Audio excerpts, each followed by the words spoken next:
It's been a few days since we said bye to the others in Nasha Town. Still no news about Rarer, though. Where could he have slunk off to? If only he was gone for good. But with all the trouble he stirred up before, there's no way we've seen the last of him. Hello! You must be the traveler in Paimon? Mr. Flint has been looking for you. Unfortunately, there's been a serious wild hunt attack over at the quarry. He thinks it's time to regroup and figure out a plan. The wild hunt? Oh, uh-oh. We better get over there, right away! Come on, let's go!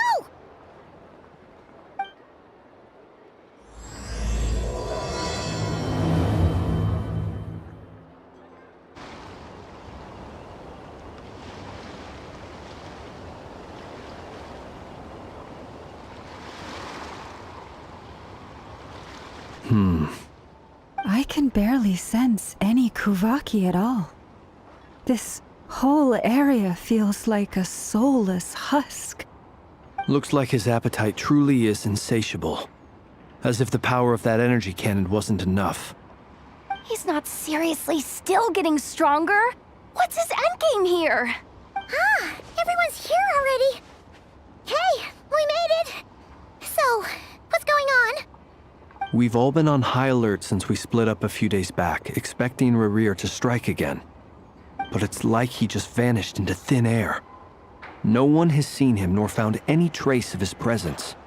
That is, until this morning, when a ratnik found signs of wild hunt activity while out here on patrol. As you can see, the Crystonite itself is physically intact, but the Kuvaki it contained is all but completely diminished. And we're sure that Rarir did this. Who else? He's the only one who could pull off a stunt like this. Kuvaki loss has reached critical levels. Reikir of Solnari set to maximum threat level. Warning, unless de-escalation measures are taken soon, he will pose a threat beyond our ability to contain. The consequences could be catastrophic. Traveler, do you remember when we encountered Rarir just after regaining his body? There wasn't a shred of sanity left. Nothing but madness and rage. Yeah, didn't he shout out a bunch of names? Then he started raving about how nothing in this world mattered to him. Oh, Paimon gets chills just thinking about it. Oh, but the thought that he's still out there, lurking somewhere in Notcry, waiting for his chance to strike? Oh, even chillier. Last time we fought, we were already at a disadvantage. If he has such overwhelming strength, why would he suddenly go into hiding? Yeah, if I were him and I wanted more Kuvaki, I'd just take it by force. No point staying in the shadows. Unless something went wrong. His whole resurrection thing didn't exactly go smoothly. The other thing is, how does someone who's completely lost their mind still have the wherewithal to cover their tracks so perfectly? Beats me. According to certain medical studies, insanity does not always entail a complete loss of rationality. It may be that he is simply living in a world of his own. That actually sounds about right. He was ranting away to himself the whole time, like he had zero interest in talking to us. There are many unanswered questions here. He could be right under our noses, and we'd still be in the dark. Besides his name and title, we know little about him. Certainly nothing about his past, or what he might be hoping to achieve. Exactly. And we wouldn't even know where to begin looking. Even Boss hadn't heard of the Rahere of Solnari before all this. I'd be willing to bet that even if we gathered together every scrap of intel in Nodcry, we still wouldn't find more than, like, 3 useful facts about him. So, if we do nothing, he'll just keep getting stronger. But if we want to investigate him, we have no idea where to look. Last time we had Marionette and her big robo-buddy to help us, and we still barely held our ground. If we had to face him alone... Oh, Paimon's head hurts just thinking about it. What are we supposed to do against a threat this big? Well, I do have a little hunch about his next move. Given that he attacked the quarry, I'd say it's likely he'll target other places rich in Kuvaki. Somewhere like the Eye of Krati, or the Pillar of Embla. One thing's for sure. If we just sit back and let him keep absorbing Kuvaki, we really won't stand a chance against him. A perfectly reasonable hypothesis. However, it is worth noting that these two locations are quite far apart. To investigate them both, we'll need to split up. I agree, we should split up. Right now, Rarir's goal seems to be gathering Kuvaki, not fighting us directly. Once we're done, let's regroup on Hisi Island. Wait, why Hisi Island? If I recall correctly, your largest goddess statue was carved from Kuvaki-rich ore, was it not? That's right. Yes, it could well be a potential target of his. I should head back and start evacuating the pilgrims.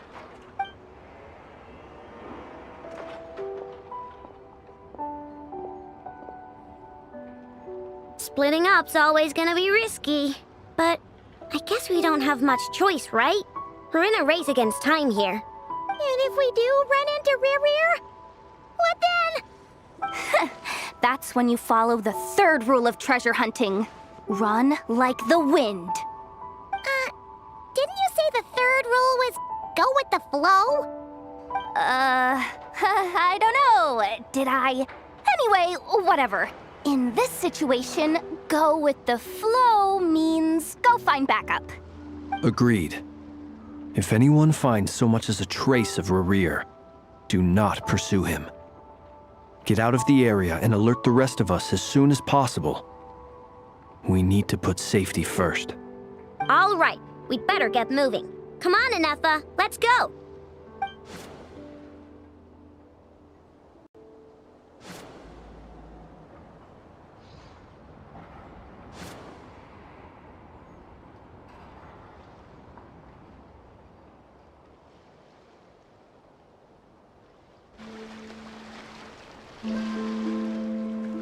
Any leads?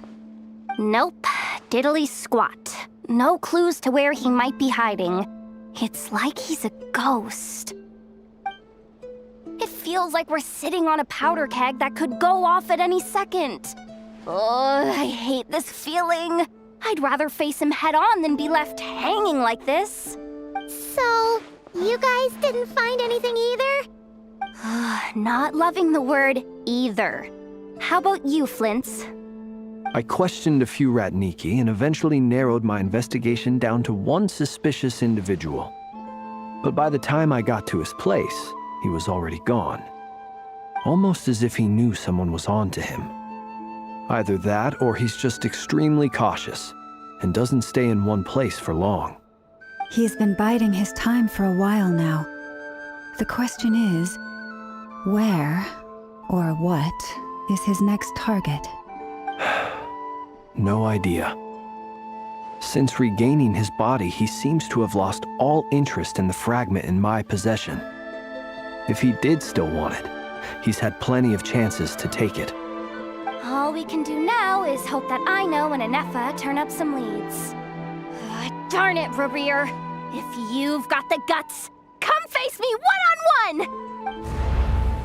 Wait, he's actually here? I didn't mean it, I swear! No, it's coming from Silver Moon Hall. The Lady Kutar might be in danger. Let's get over there, quick!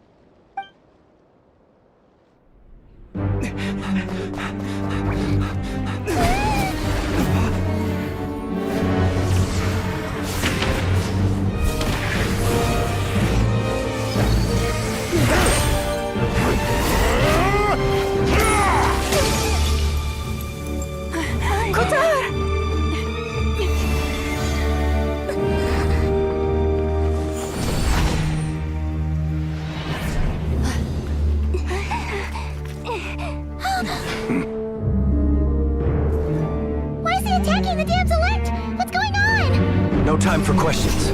Stop him!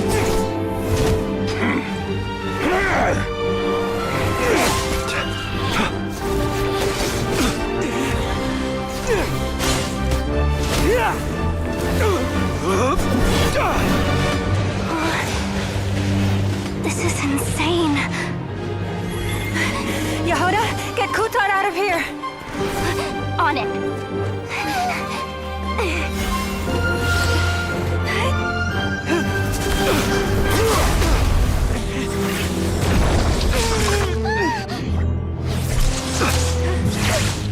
Look where your feeble light has gotten you. Now, you shall plunge into darkness. Thalindus, soon, I will find a way. Watch out!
Find them. Even if it means turning this place to ashes.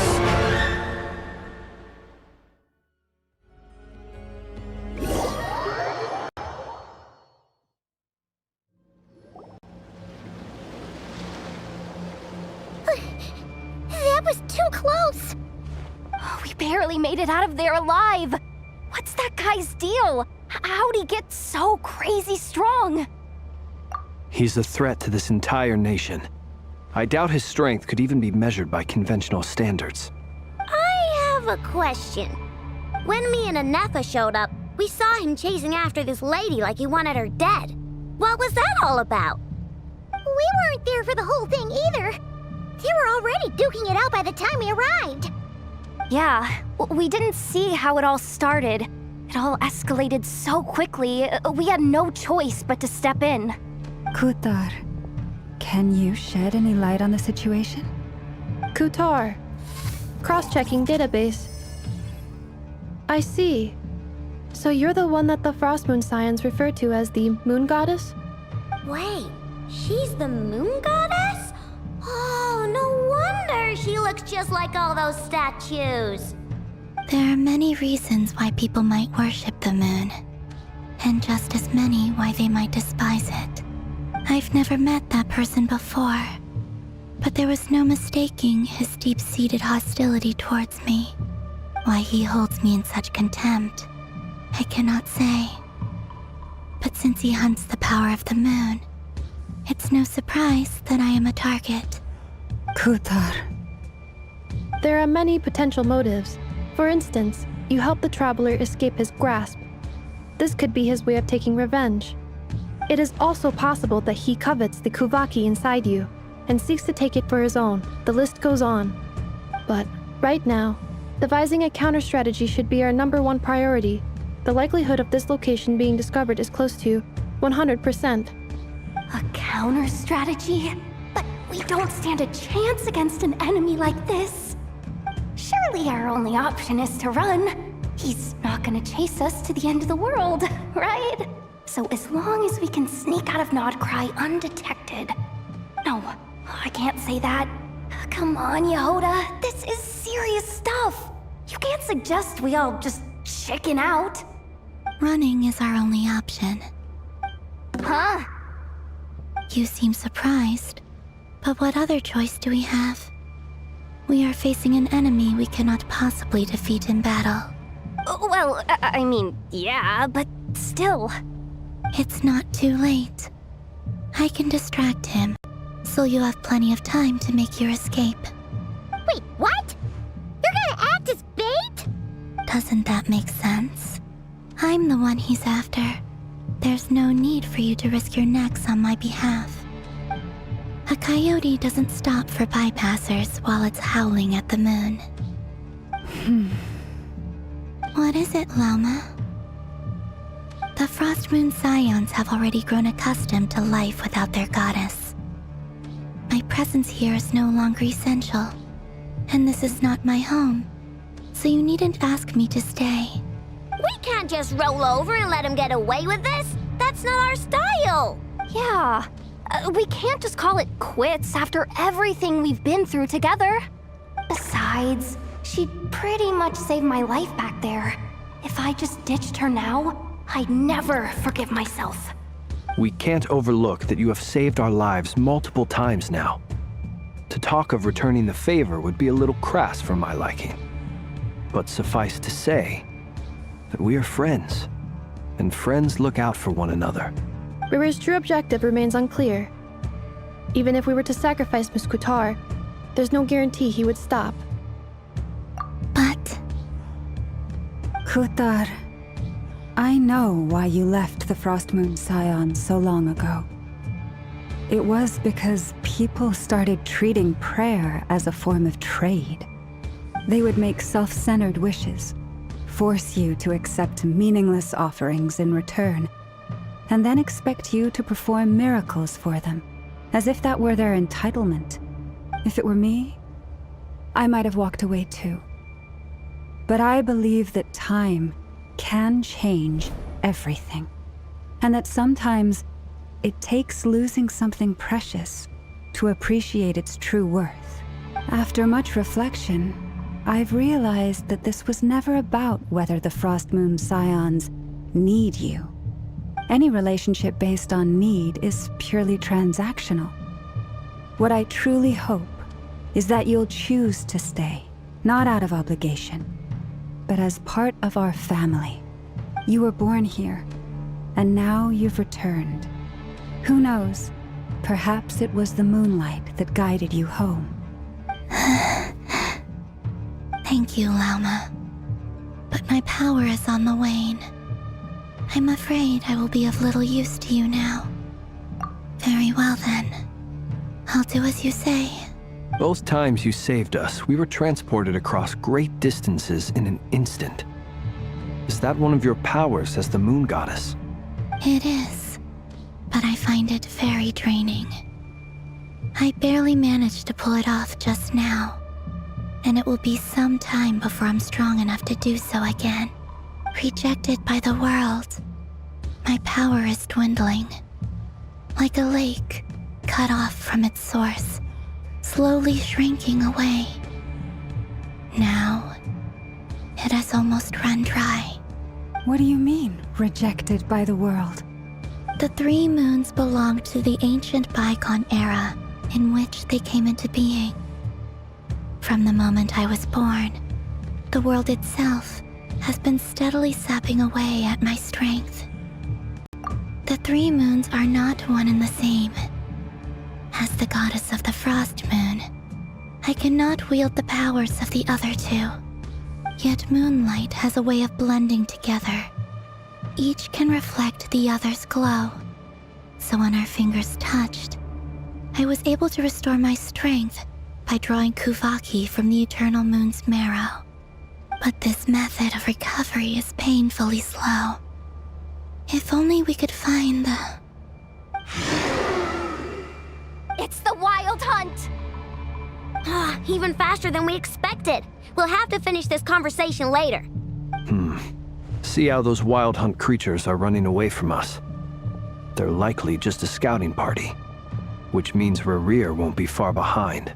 Then what are we waiting for? Let's get the heck out of here!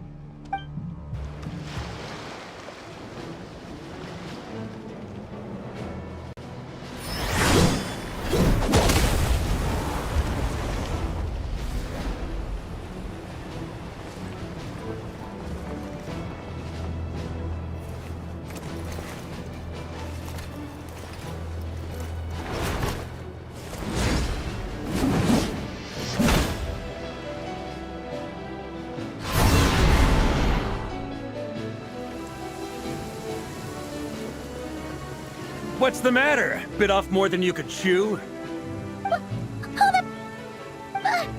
are you? Uncle Varka! You're back from Amsvartnir? Whoa! You're Varka? Grand Master of the Knights of Favonius? We could save the intros for later. Right now, let's get you all out of this hellhole. Follow me. I know somewhere you'll be safe. Oh, is that where I think it is? That's the one. Come on, move! There's no time to waste.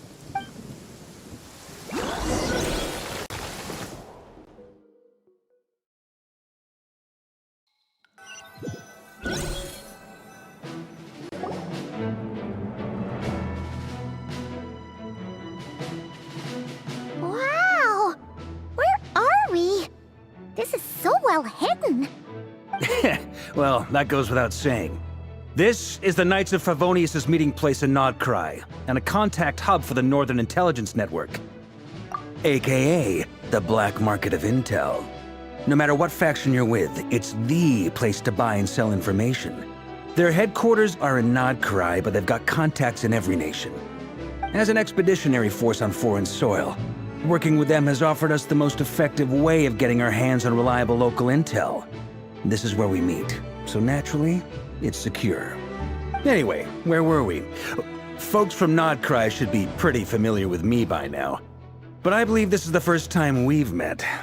Allow me to introduce myself. I am Varka, Knight of Boreas, and Grand Master of the Knights of Favonius. We've heard all about you.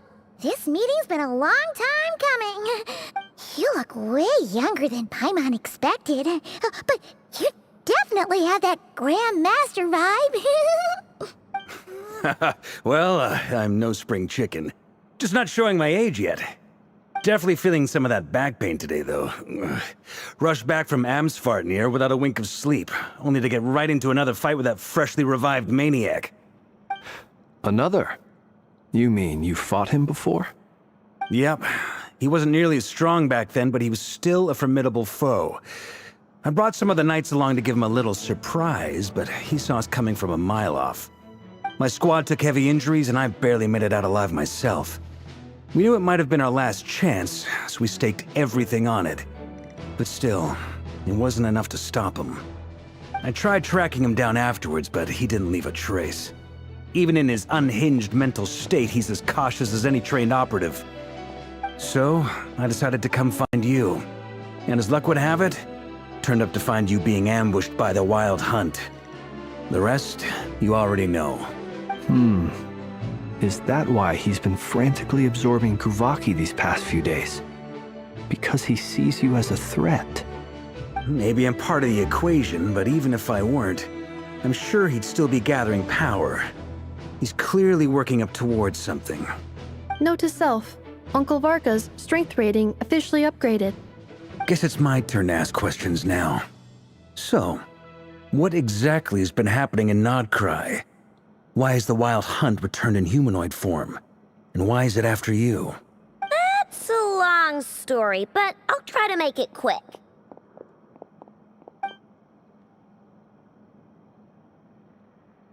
Wow, I had no idea so much had happened. Sounds like you guys have really been through it. So, the Kutar is actually a Fatui Harbinger. And all this Wild Hunt activity in Nodcry is the work of the Raker of Solnari, one of the 5 sinners. That's a lot to take in. Need some time to wrap my head around it all. I'm truly sorry, Mr. Varka. You stood with us against the Wild Hunt and did everything you could to stop it from escalating into a full-blown catastrophe. And then, the one time you're away, it all comes to a head and all your hard work gets undone. You've got nothing to apologize for, Miss Moonchanter. You can plan 100 steps ahead and still slip up. That's just life. No one knows what tomorrow holds. You can't predict which way the wind will blow next. And, to be perfectly honest, I can't say I'm surprised. For all the times we've defeated the Wild Hunt in the past, we've never been able to completely wipe it out. Turns out, we were just delaying the inevitable. But now that a new variable has come into play, fate may well take a different course. A new variable? You mean us? Who else? And in a strange way, I think his resurgence might not be an entirely bad thing. The Wild Hunt is like an unrelenting force of nature, but Rerir is an individual with an agenda. He's gotta have a weak spot somewhere. That said, while I was explaining everything just now, some of the points that Mr. Flint's added caught my attention. You mean about our mystery ally? That's right. From what you've said, not only did they lead you straight to some key files, they also shielded Hisi Island from a lethal Kuvaki blast. I don't know who or what could pull something like that off. Heck, even Miss Columbina doesn't have a clue. I hadn't heard the story about those files. Would you mind repeating their titles for me? Wild Hunt Phenomena Log, a Nodcrian Ratnik's Field Journal, and Kuvaki Survey Log. Oh. No. Still doesn't ring a bell. Another dead end. Guess all we can do now is hope that our mystery ally keeps showing up when we most need them. Still, it's safest to assume they won't be intervening again. From here on out, we'll have to resolve this crisis by ourselves. Your intel also explains something else I've been wondering about. The reason I led my team to Amsfarnir was because we'd had reports about a possible source of the Wild Hunt showing up there. But once we looked into it, it turned out to be a red herring. I don't know who was behind it, but clearly, it served its purpose. I doubt it's by chance that he happened to make his comeback while my attention was diverted. And from everything you told me, it sounds like his scheming began well before his return. So maybe luring me away was all a part of his plan. But is it even possible that he orchestrated all of this by himself? The Moon Maiden and the Raker of Solnari, Nodcry of all places. The way everything is unfolding, it can't be a coincidence. So, what do we do now? Got any ideas? Right now, we've got at least 3 things to consider. Let's go through them one by one. First, we need to figure out how to take down Rerir. If we can't beat him in a straight-up fight, the rest won't even matter. To my knowledge, the bulk of Nodcry's fighting force is already gathered here. But even with everyone united, we're still no match for Rerir in his current state, let alone with his power still growing. What if there was a way to tap into a new power of our own? How so? Have you thought of something, Columbina? 3 moons once watched over this world. The Eternal Moon was the largest. The Frost Moon was the brightest. And the Iridescent Moon was the most mysterious. They say that back then, the 3 moon goddesses wielded immense power, enough to shape the workings of the world itself. I now bear the Frost Moon's power, and the Eternal Moon's marrow resides within the Traveler. Hold on. Are you suggesting? The Iridescent Moon, the last piece in the puzzle. That's right.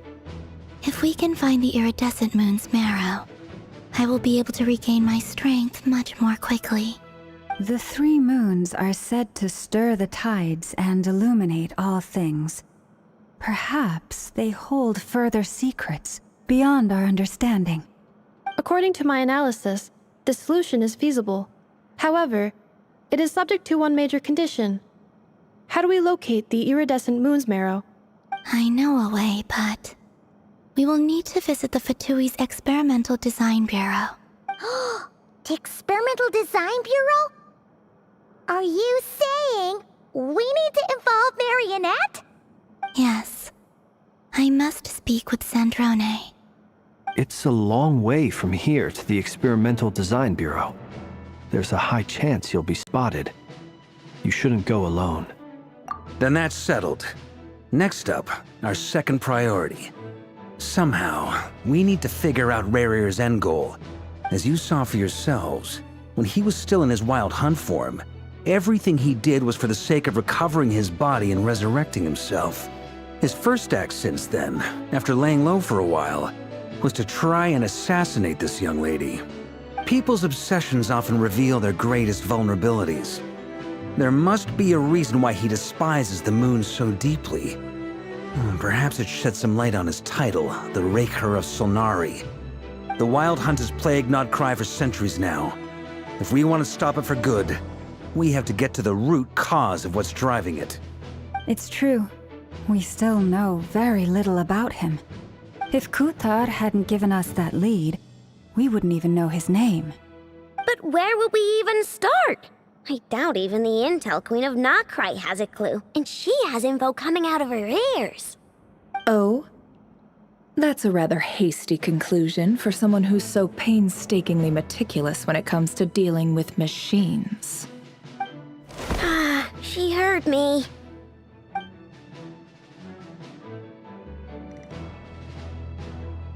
Boss! What are you doing here? I'm now asking myself the same question. I received a letter from a humble knight of Favonius, requesting a meeting to discuss a major business deal. But it looks like this humble knight had something else in mind. Details, details. Miss Neffer, the important thing is that you've arrived at the perfect time. Since his failed ambush, I've been racking my brains trying to come up with a plan to fight Rerir. Given the severity of the situation, I think it's fair to say that our only chance lies in uniting as one. And I'm talking all the factions in Nokrai.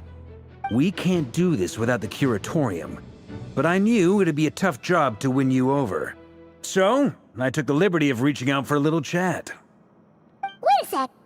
How did you even hear about this place, Neffer? Didn't you say this is meant to be the Knights of Favonius' meeting spot? And a contact hub for the Northern Intelligence Network? And isn't it supposed to be super hidden? You really think he could have gotten settled in Nodcry without my help? Besides, I'm the one running this gig. Of course I know where the meeting place is. Allow me to introduce the current head of the Northern Intelligence Network. If it's intel you're after, she's your woman. Pretty much seen and heard it all. Please spare me the flattery. Let's cut to the chase. Seems like you've run into some trouble, huh?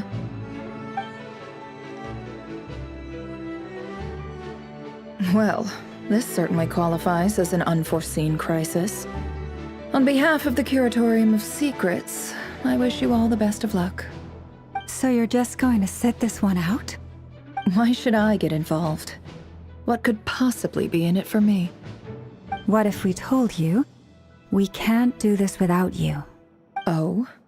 Then I'd say, you'd better make it worth my while. I don't work for free. I can't put a price on something like this. It's just not in my nature. But then again, you and I have always been polar opposites in this regard. So I can't exactly say I didn't see this coming. If you insist on compensation, I will pay you. Consider this a formal commission. Sound fair? You just don't give up, do you? Too bad. I know you well enough to know you can't afford my prices. The riskier the job, the more it'll cost. And a Moonchanter's stipend isn't exactly generous. Unless you're planning to start passing the donation box around among the faithful. Boss, just a thought. If they come up short, maybe you can take the difference out of my next few paychecks. Things got really dangerous during the fight with Rerir. If this girl hadn't saved me, I'd be ley line fodder by now. I'd be gone for good, boss. If there's any way we can make this work, I'd really like to help her. Please, I'm begging you. This is why I'm always telling you never accept favors. They are the hardest debts to repay. You have to be careful who you get involved with, or you invite all kinds of misfortune. Very well, Yehoda, I will help. But just this once. Don't count on this happening again. Flins, that fragment that Rerir was after, do you still have it on you? Of course. Let me borrow it. I need it to follow up on some leads. Wait, you actually have some leads? Shh. This is top secret information. I get it. We all have things we'd rather keep to ourselves. Plus, I know we can count on you, so we'll leave the intel gathering in your hands. And that brings me to the third and final item. We need to find a way to distract him. We need time to make our move, so someone will have to stall him. I'm in for this part, no matter what. Anyone coming with? Count me in too. Come off it, you two. Quit playing heroes. I'm way ahead of you here. Nefa did a scan of the Moon Goddess's Kuvaki signature, and we're gonna use it to make some decoys over at the Kramkake craft shop. Anyone who's in, follow me. Once they're ready, we'll deploy the decoys across Nodcry. So as long as the rest of you keep moving, he won't catch on to your scent and won't be able to track you down. I like it. Genius idea. No biggie. All right then, we'll split into 3 teams. Once your team has finished their mission, return here and wait for the others. Dismissed!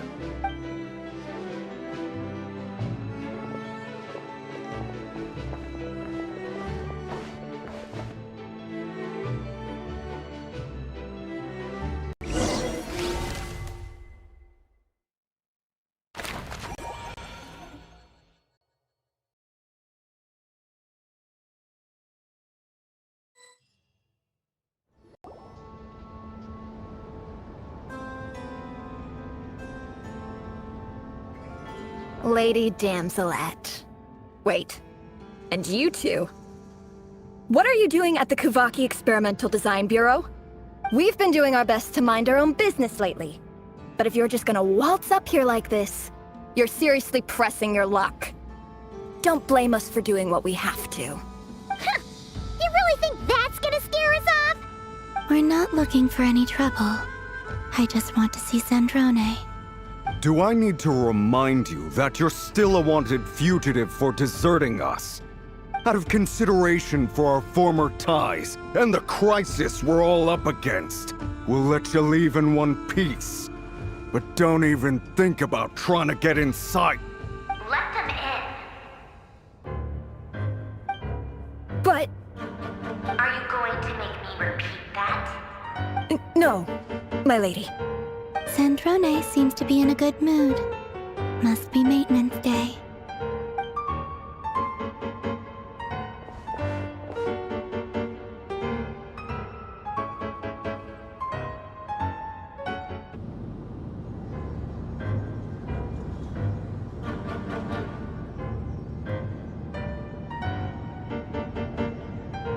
So tell me, to what do I owe the honor this time?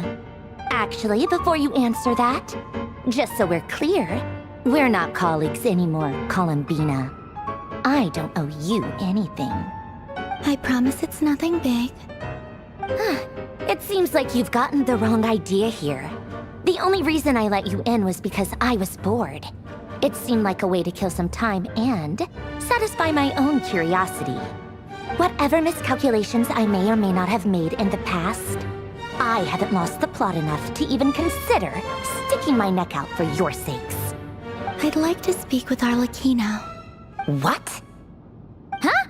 You mean the knave? I'd like to speak with Arlecchino. Is she in Nodcry? No, she's not. Once the work on this facility was completed, she went back with the Rooster and Regrator.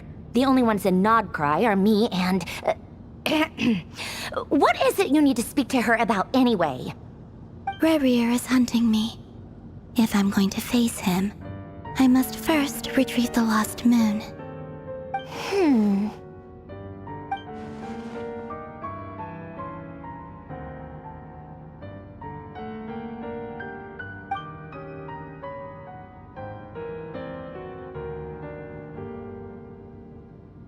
Is that a no, then?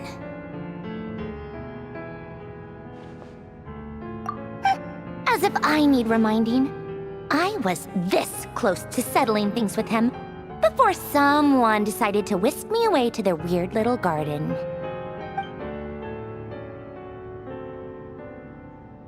Have you held any tea parties lately?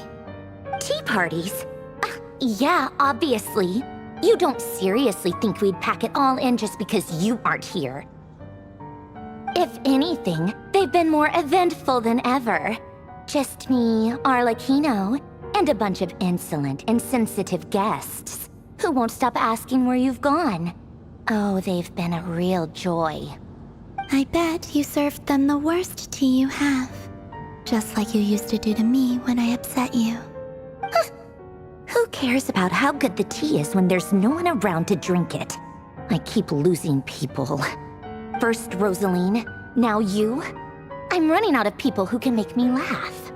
Honestly, what could be more ridiculous than a multi-centenarian goddess who's only ever had the plain herbal tea she received as offerings? You'd always brew a different type of tea for me each time. Was it really just to see how I'd react?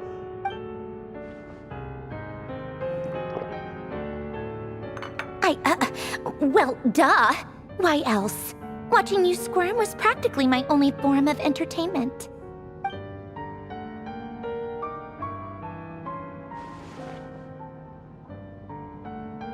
Oh, yeah. And Capitano sometimes used to bring Tartaglia around, too. But I guess we won't be seeing him again. Well, I guess we are overdue for a get-together. Polonia! Have Fevronia pass a message to Arlecchino for me. It's time for tea. Will suffice. Pass along a message for me, too, if you would. My body cannot contain the marrow of 2 moons, so I'll be leaving one of them in her care. Excuse me? Who said you were on the guest list? If my tea meant that much to you, maybe quitting the Fatui wasn't your brightest move. Back when you were under the Tsaritsa's protection, no one would have dared come at you so openly. But that protection didn't come for free. In fact, I paid dearly for it. At the end of the day, it was just another transaction. I just got tired, that's all. I never wanted any part in their grand ambitions, and I've had enough of being treated like a bottomless supply of power. It brings back memories from the old days, when I was still worshipped as the moon goddess.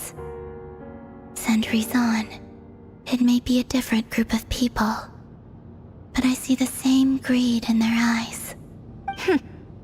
I figured you'd leave eventually. You didn't have as much of a reason to stay as I do. The Tsaritsa gave you shelter and protection, but that was it. Nothing more, nothing less. Meanwhile, the Fatui demanded everything from you in return, until it was more than you could bear. I get why you left. And frankly, I have no interest in dragging you back just because the higher-ups told me to. But if you keep hanging around with this riffraff, the next time we cross paths, we might be enemies for real.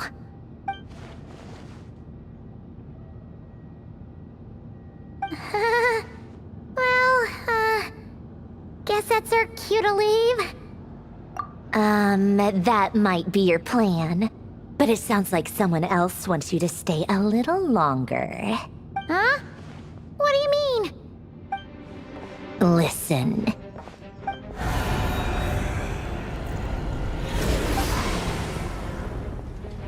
My lady, it's the Wild Hunt. A horde of monsters is headed straight for the facility. Another uninvited guest trying to crash my tea party. Clear the area! I'll handle this. Wait, what?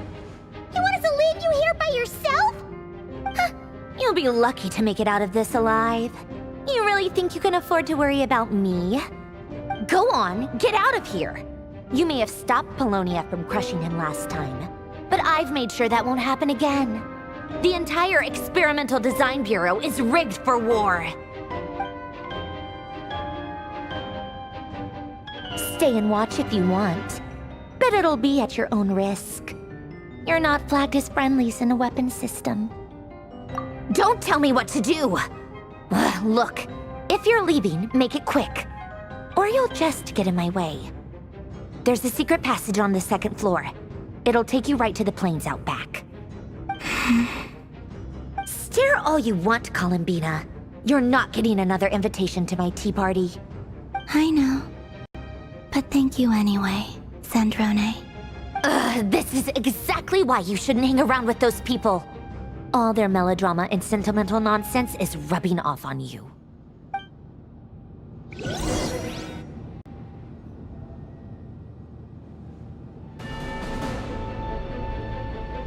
Come on then, Mr. Ray here. Let's pick up where we left off. It's your Wild Hunt monstrosities versus my beautiful creations. Let's see who comes out on top.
Polonia, get him! I've upgraded Polonia again since our last encounter, and uploaded every last scrap of your data. So let's finish this, once and for... She's not here. Where did she go? here, you big... Cursed moon. Go. Keep searching. She cannot have gotten far.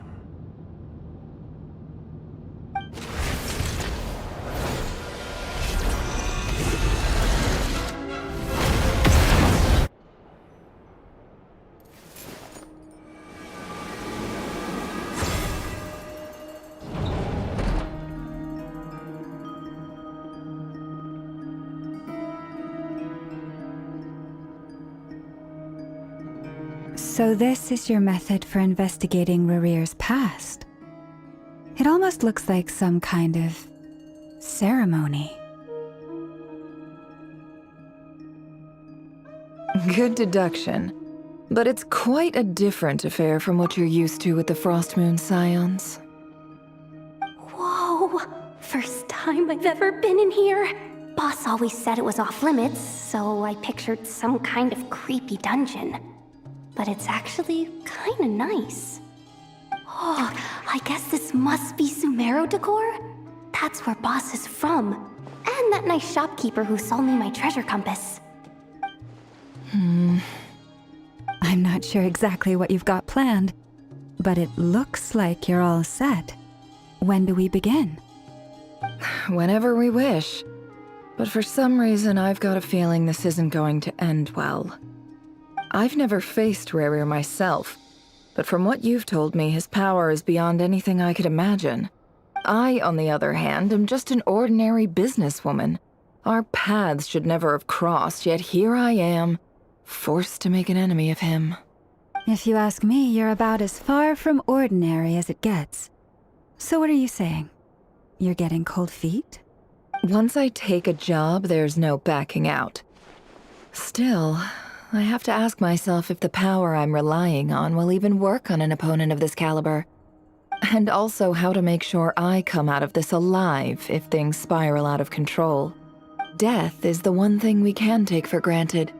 It is the great equalizer, however fortunate or unfortunate we may otherwise be. So it's important to consider how to spend what lifespan we have left. Come on, boss. Lighten up. Quit talking about death. It's bad luck. For once, I agree with you. When you're up against a foe like Rarir, there's no such thing as being too prepared. Is there anything I can do to help? That won't be necessary. I've already made up my mind. Time to cash in a precious favor I've been saving for a rainy day. Yehoda, I need you to find someone for me. The sooner the better. Find who? That shady merchant who sold you an overpriced treasure compass the other day. Come on, boss. You're pulling my leg again. In what way is she shady?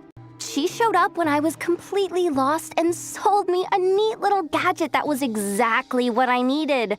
Trust me, she's a good person. Anyway, I know who you're talking about. Don't go anywhere. I'll be right back.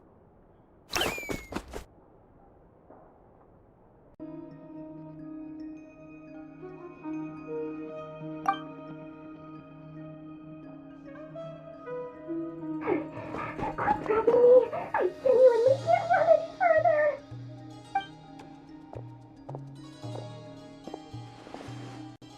Hey, aren't you? What is it? What's the big rush? You dragged me out of a dream where I was literally swimming in Mora. I'm charging double my usual attendance fee. See, look how easygoing she is. After that rude awakening, she could have completely snapped at us. But instead, she kept it together and just asked for an extra fee. Dori Sangama Bay? I never would have pictured you two doing business together. If you want to make it big in Nodcry, it's all about connections. Lady Nefer just so happens to have a lot of intel that interests me. And she also did me a big favor in the past. It was back when I first arrived in Nodcry. My trusty assistant, the genie in my lamp, had an adverse reaction to the Kuvaki and fainted. And when you know it, that's when I suddenly find myself in a life-or-death situation. Good thing my compatriot was there to swoop in and save the day. I've been giving her a 30% discount off all of my goods ever since. Now, so that no one here feels left out, I'm willing to extend a 20% discount to fellow friends of Boss Nefer. Plus, any other friends you send my way will enjoy 10% off. What can I say? The great Lord Sangamabe is nothing if not generous. So, let me guess. You've run into some trouble? I've got everything you could possibly need, and the more you buy, the more you'll save. You guessed correctly. What have you got in the way of survival gear? The one type of gear I've never been short on. What are you looking for? A jetpack fresh from the Academia's labs? An ancient suit of armor dredged up from the bottom of the sea? At the very least, I need to know what kind of opponent you're dealing with here. If even you're worried about staying alive, it must be pretty serious.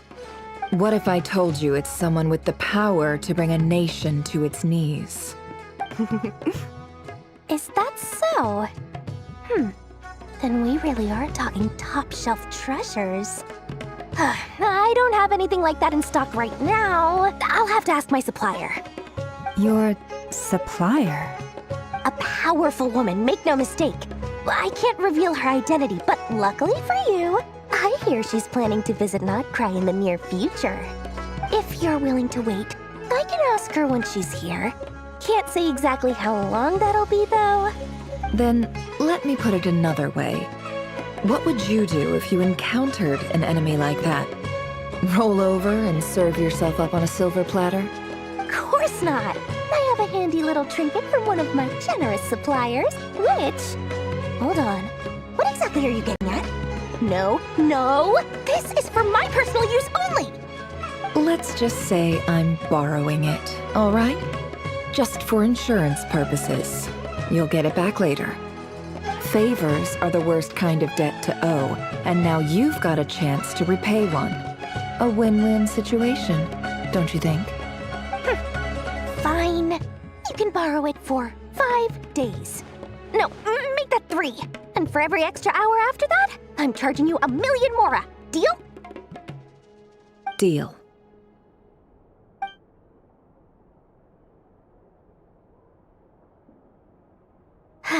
What a way to start the day. Now, was there anything else you wanted? Or can I go back to bed now?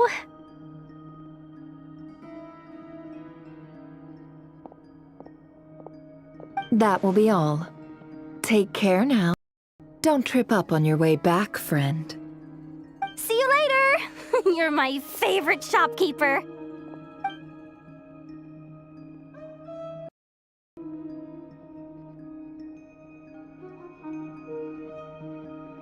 Excellent.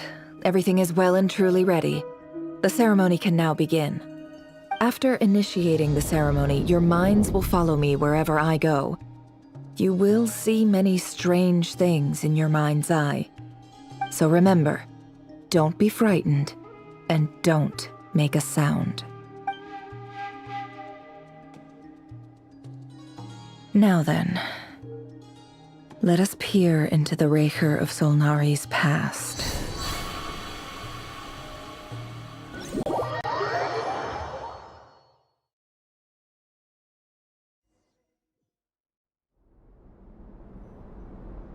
I made it. I don't recognize this style of architecture. Must be Conrian.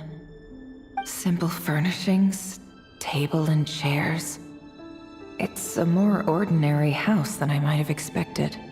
Looks like the fearsome Raker of Solnari came from surprisingly humble beginnings.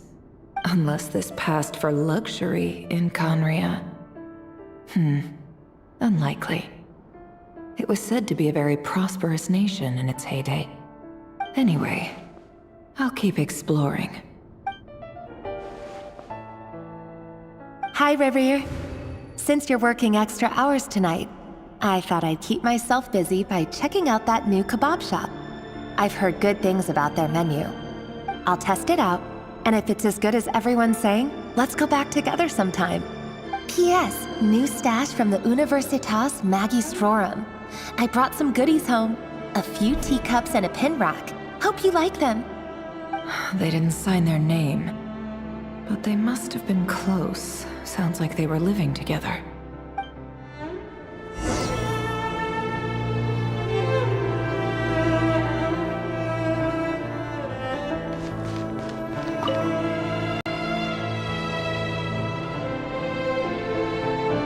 I went over to Joseph's for drinks today.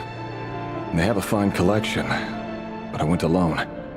Felindus was tied up with something and couldn't make it. Joseph asked why I came alone, but I didn't really have an answer. He then went on to ask about other things.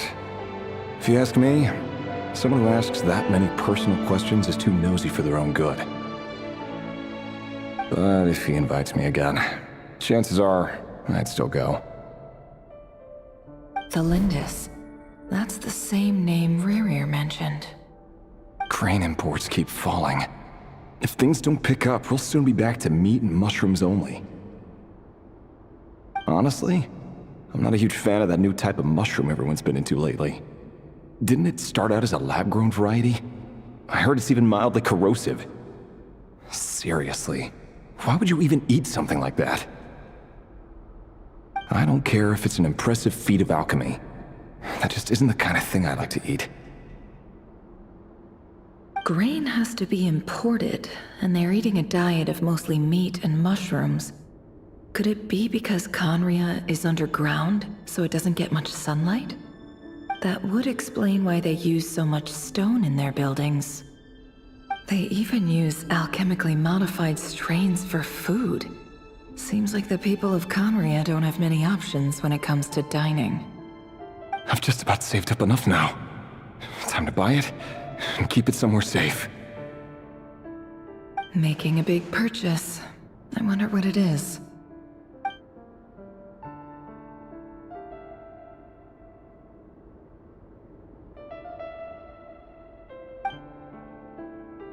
He really is a professional.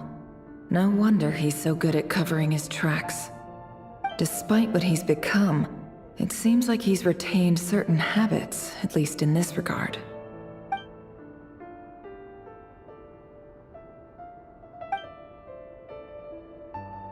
Did Rerir rip it out himself?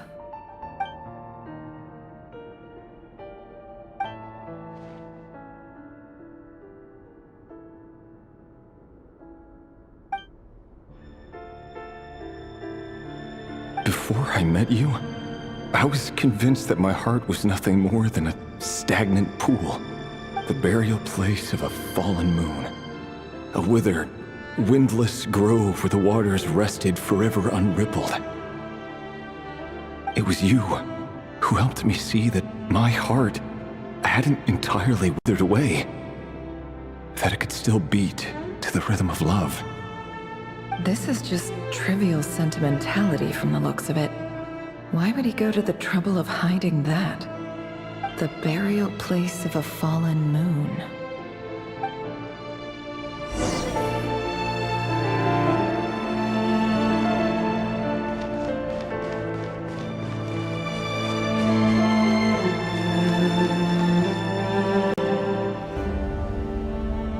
Rerir, over here.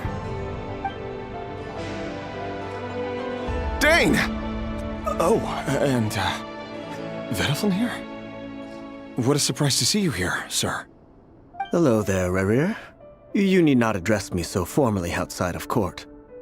He doesn't get that much free time, so I invited him over for a drink. Even the court prophet deserves a break every now and then, right? Well, I'm flattered. So, what are we discussing today? Hey, don't look at me. As far as I see it, we don't need an excuse to have a few drinks. Come on, don't give us that. Didn't you say you were about to pop the big question? How's that coming along? Who'd have thought the great Twilight Sword was an even greater gossip? I just didn't expect you to be the first one to settle down and get married, that's all. Yeah. If you told me that a few years ago, I wouldn't have believed you either. So, are you planning to come clean about your job then? I'm guessing you still haven't told her. Sure, I'll have to tell her at some point. But I'll need to pick the right time and place. To be honest, I have no idea how she'll take it. Come on, stop being such a pessimist. For all you know, she could be thrilled. I bet she'll be much more impressed by your actual job than the one she thinks you're doing now. A member of the King's Guard. Quite the cover story. Does the king himself even know? Of course he does. Anyway, enough about me. How have you been?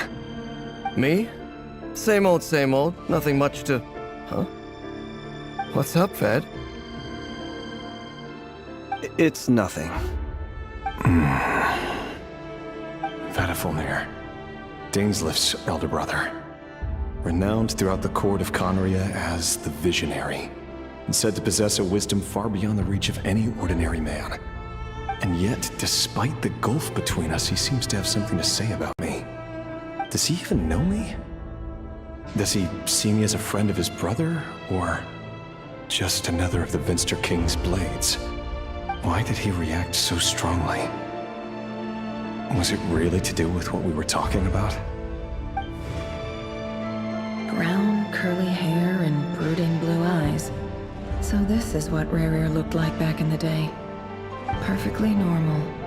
No different from anyone else. As frightening as this monster is in the present, there's something even more unsettling about seeing the human he used to be.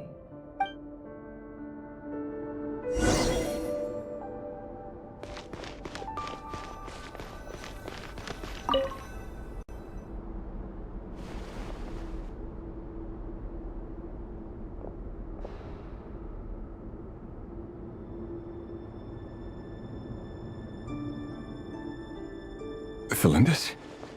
You're back early? Our equipment's being serviced today, so I got off earlier than usual. How's your day been? Aw, why the long face? Is something the matter? Has your boss been giving you a hard time again? Went for a drink with Dane and the others after work. Isn't that a good thing?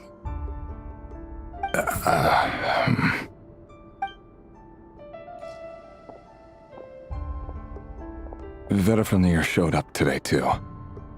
You know, Daneslif's older brother. Ah, Mr. Vedafulnir. Yes, I've heard of him. They say that everything he says ends up coming true. He overheard Daneslif mention that I'd recently proposed, and seemed to have an issue with it. But when I asked what it was, he kept it to himself. So, you're worried? You can be such a child sometimes, Rerir. We're nobodies. Why would the Visionary be concerned about us? I'm sure someone in his position has much bigger fish to fry. Maybe you're right. You worry too much, Rerir. We've been together for ages now, and everything's been going so well, has it not? You've even proposed to me. So, you do remember. Tell me then. What's your answer? Like I said, I need some time to decide. You can't just rush into things like this. We may be nobodies in the grand scheme of things, but if we want things to work out, we've still got to plan ahead. All right. Take your time. Just don't keep me waiting forever. Nobodies. Sounds about right. In the eyes of people like Vedafulnir and Daneslif, what do we matter? Can someone whose gaze is so fixed on a far-flung future even see the present clearly? Besides, the dynasty's fate rests with the king and his inner circle. Whatever I do, it won't make much difference. Meanwhile, every idea they come up with and every decision they make, it affects everything. These days, the king is lost in his research, and the purge of the Crimson Moon bloodline grows ever more intense. The opposition tried to speak out, but nothing came of it. And I'm under no illusions as to why. Because we eliminated them and got rid of their bodies. A man can have 1,000 reasons to carry a sword, but there are few good excuses to use it. Yet the king has never even considered a gentler approach, and he never will. What becomes of someone who kills on another's behalf? Can he ever find true peace?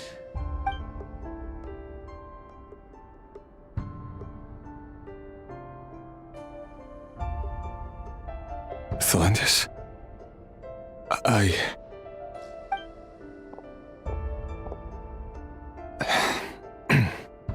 It's nothing. You were right.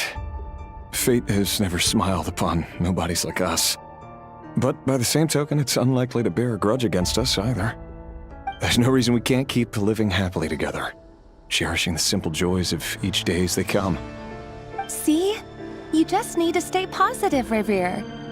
I can feel your warmth, your breath. You're right there, right by my side. Just seeing you makes me happy in a way I can't explain, and that's something that no one could ever take away from me. So smile, my love. Let go of that frown. You're right, Thelendis. I've just been overthinking things. That's better. Getting caught up about things like this will only ruin our evening. Speaking of which, all set for the ball tonight? I need to go get ready. You go ahead. I just have a few things to take care of, then I'll come join you. Even busier than the big shots, huh? Fine, I'll go get started. But don't be late. If you keep me waiting too long, I won't be a happy bunny. Relax. I'll be there. Seriously, though, you drive a hard bargain. You're really gonna leave my proposal hanging and still expect me to take you to the ball? Well, that goes without saying. I already told everyone I'd be coming with a dance partner. Besides, they're two completely different things. Let's take it one thing at a time, all right? All right. White outfit it is. It seems like Rerir was deliberately hiding his ties to the intelligence services by giving the impression that he was just an ordinary member of the Finster King's Guard. He clearly doesn't want his would-be fiancée to know about his other life. Then again, that's hardly surprising. People in the intelligence trade rarely do.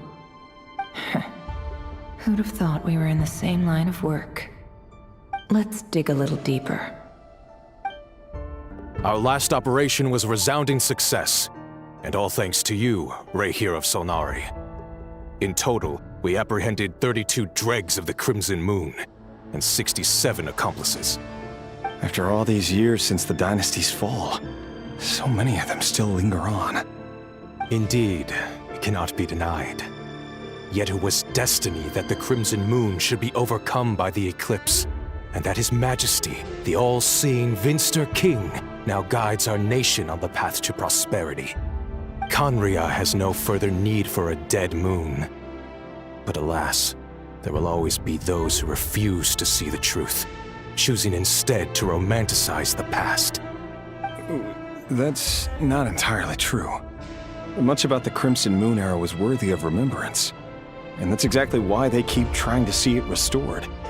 Many of its secrets remain unsolved to this day. As it happens, that's precisely the field of study my partner is devoted to. You still haven't told her what you really do for a living. Where would I even start? How do you tell someone that you're one of the king's hand-picked executioners? That your hands are steeped in blood? You didn't choose this life, any more than I did. Orphans like us don't get a say. But I'll sure as heck be the one to pay for it. Speaking of which, we need to be more rigorous in the way we identify direct descendants of the Crimson Moon. Someone, it seems, has strong opinions about my future plans. Most likely my marriage in particular. I have a feeling that we may soon become targets of the Crimson Moon's retribution. Your concerns are not unfounded. They've taken out many of our colleagues these past few years, and for that very reason. These are no helpless lambs we're leading to the slaughter. They're wolves in sheep's clothing. Take care, Raihir of Solnari. I look forward to toasting you at your wedding. Thanks, Thorkel. You look after yourself, too.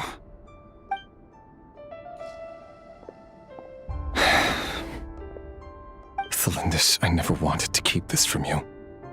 You're the last person I would ever want to lie to. But that's exactly why I can't tell you everything. There are things you shouldn't know. Things you cannot know. The moonlit dynasties are a thing of the past. Yet even now, with the sun shining high in the sky, there are those who would call forth a dead moon's ghost. Could that be why Vedalfnir held back? Or was it because of some court secret he's not at liberty to share? I have to get a clear answer from him. No matter what happens, I will protect Thelindis. Rerir seems to be very concerned by Vedalfnir's reaction. Vedalfnir and Dainsleif, the Visionary and Twilight Sword. So that's what they were really like. I've investigated this whole area now. There doesn't seem to be any other memories here. Should I try somewhere else? Wait a second. What's this black smoke?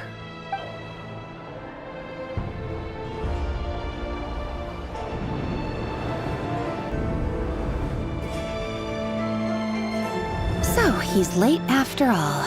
Just you wait, Rerir. You're in for it. Big time. Are you waiting for someone, ma'am? Could I tempt you into buying some flowers? Oh, sure. Pick me out a pretty bunch if you would. Thank you. But I'm afraid none of them are as pretty as you. For someone so young, you sure have a way with words, don't you? I'm only telling the truth. Look me in the eyes. You'll see I'm not lying. May we have a word in private? Who are you? And what do you want? It doesn't matter who I am. Too many of our kind have fallen lately, so I decided to take the risk of reaching out. Not long ago, the Raihir of Solnari led an assault on one of our strongholds. We suffered many casualties, and many who came to our aid lost their lives as well. Sorry, I don't know why you're telling me this. And I don't want to get involved. Wait, hear me out. This time we finally got a clear look at his face and learned his true identity. His name is Rerir, and he claims to be one of the King's guards. What did you say? A cruel irony, isn't it? The man you're set to marry leads a double life as a brutal executioner. But surely, you must have caught a whiff of the blood on his hands. Why are you telling me all of this now? Simple. It's because... How strange. Rerir was nowhere to be seen in that memory. It clearly belonged to Thelindis. Rerir couldn't possibly know what happened if he wasn't even there. Why would her memories appear in his fragment? The ceremony won't last much longer. I think it's time to call it a day.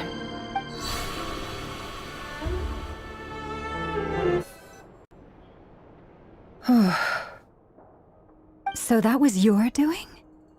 Did you just pull us inside Rerir's fragment to spy directly on his memories? Any more questions, and I'll have to start charging. I had no idea you could do that, boss! Seriously, that was amazing! We're not worthy. We're not worthy! I gotta admit, though, I'm itching to see what happens next. Feels like we barely scratched the surface. I'm just as curious as you are. But the ceremony only allows for limited time inside. That's all we can see for now. Luckily, we managed to learn quite a lot. So far, so good. I just hope the others are doing okay too. Especially the group with the Traveler. Their mission is a risky one. Let's hope it's all going smoothly. If you're worried about them, go see how they're doing. If I know boss, she's gonna need some time to write up all the details and make sure it's all coherent. I'll stay behind to lend a hand. but feel free to head back and meet up with the others. Oh, they've been prowling around for nearly 2 days now. These things just won't quit. Oh, they might not have seen us yet, but them constantly sweeping the area, our way out is completely blocked. Oh, that's never gonna work. One little slip up and it's game over. If they spot us, they'll run straight back to Rerir. And once he knows we're here, it won't be long before he's breathing down our necks again.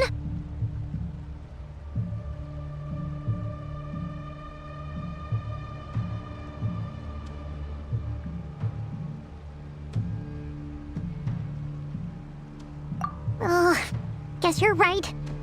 All right, time to zip it.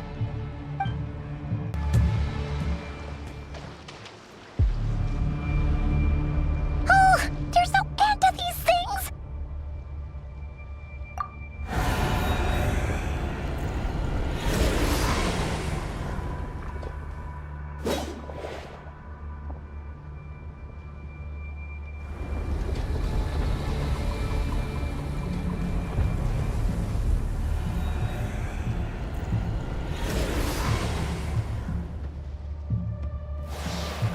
Fire. Fire? Wait, what's that smell? Oh no, there's a fire!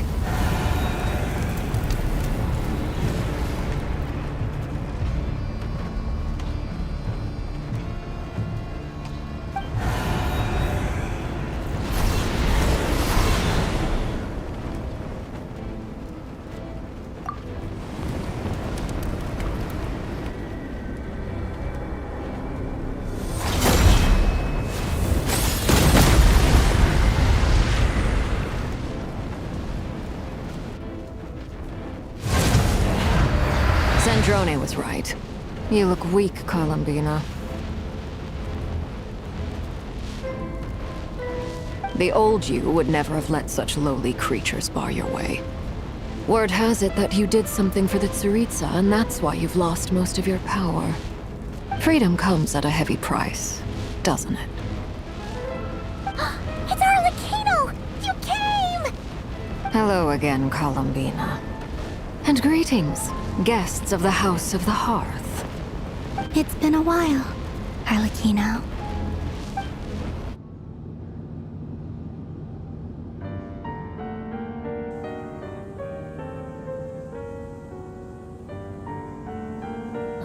Stupid right here of stupid Solnari.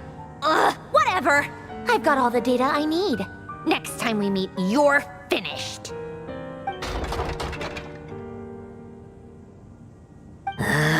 He sure doesn't pull his punches. Excuse me, do you need a hand? You can do me a favor by staying out of my way. Can't you see I'm busy? Wait a minute. I recognize that voice. Hello, Miss Sandrone. Father sent us over to help. Huh.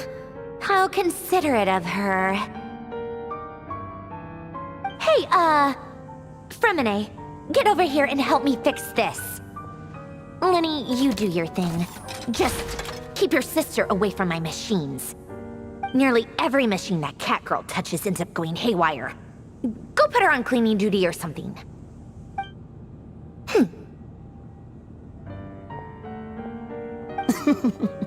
Then let's start downstairs. Fremine, we'll leave this place to you. You've got it. Wait a second. Pretty sure there's still some tea in the cupboard. If you want some, you'll have to make it yourselves.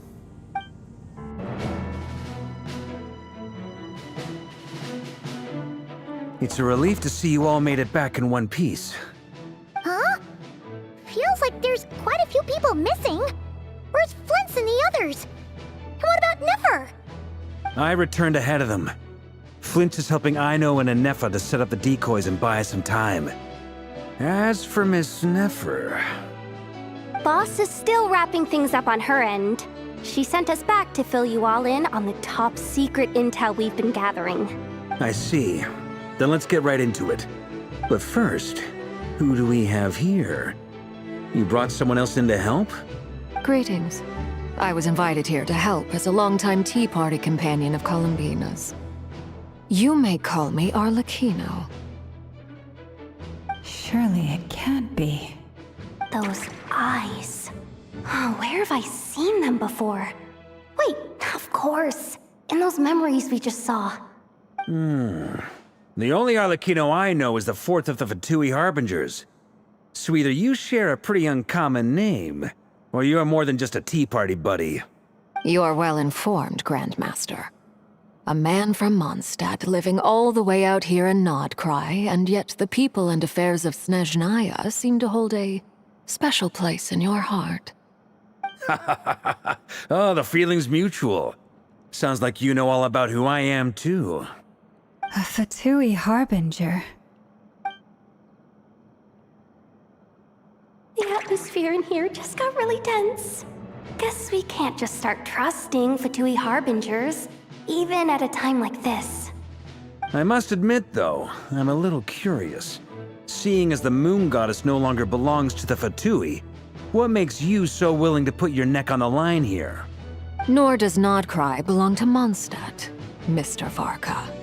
Yet still, you're fighting for it all the same. Things don't always have to have a tangible payoff. Sometimes, stopping things from spiraling out of control is a higher priority than chasing the spoils of victory. Of course, I can't say there's nothing in it for me at all. But that's between Columbina and myself.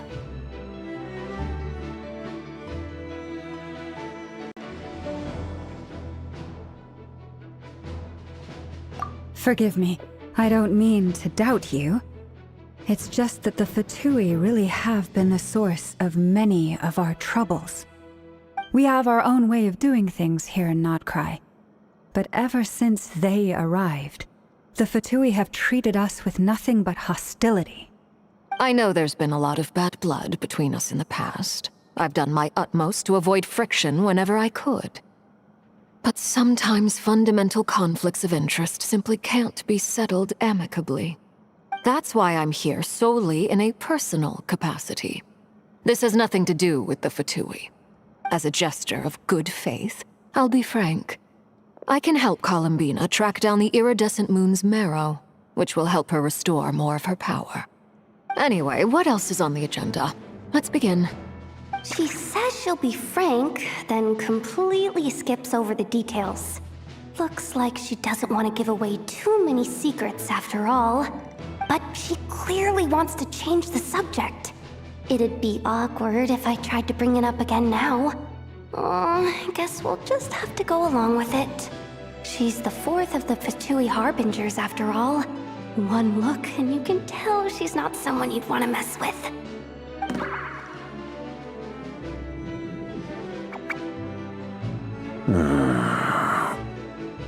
Well, since Miss Arlecchino sounds confident in her ability to handle that, we'll proceed to the next topic. Yehoda, time to share that top-secret intel. All right, listen up, everyone. First, we now know that Rerir was originally a Conrian secret agent whose primary mission was to hunt down and assassinate the so-called Dregs of the Crimson Moon. The Dregs of the Crimson Moon? In the memories, there was a lot of talk about the Crimson Moon and Eclipse, and a whole bunch of other stuff from the time of Conria. To my knowledge, those were the names of two different Conrian dynasties. Long, long ago, it is said that the people of Conria worshipped the Crimson Moon, drawing a mysterious power from its reflection.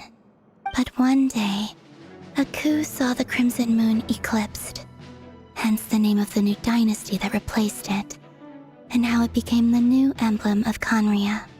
Still, long after the Crimson Moon dynasty had fallen, the last ruler of the Eclipse dynasty, the Vinster King, still coveted the secrets it left behind. So, he sent the Rehir of Solnari to secretly hunt down the Crimson Moon's few remaining followers. In those days, Rerir showed no signs of madness. In fact, He was as normal as any other person. Oh, and he had a fiancé, or at least a would-be fiancé, called Tholindis. What's the matter?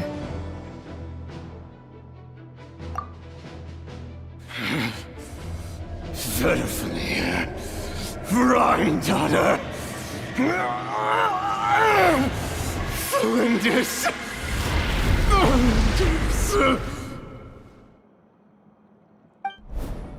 Interesting. Anything else? What about this would-be fiancé of his? Do we know anything about her? Well, she was a researcher at the Universitas Magistrorum, but it felt like she was hiding some kind of secret. Oh, and one more thing. For some reason, Rerear's fragment also contains some of Tholindis' memories, though only a very small portion. Well, no shortage of potential leads, I'll give you that. In any case, it sounds like we can conclude that while Tholindis was still around, Rerear appeared to be lucid and quite normal. Tholindis, it seems, must have been the one thing in this world that he couldn't let go of.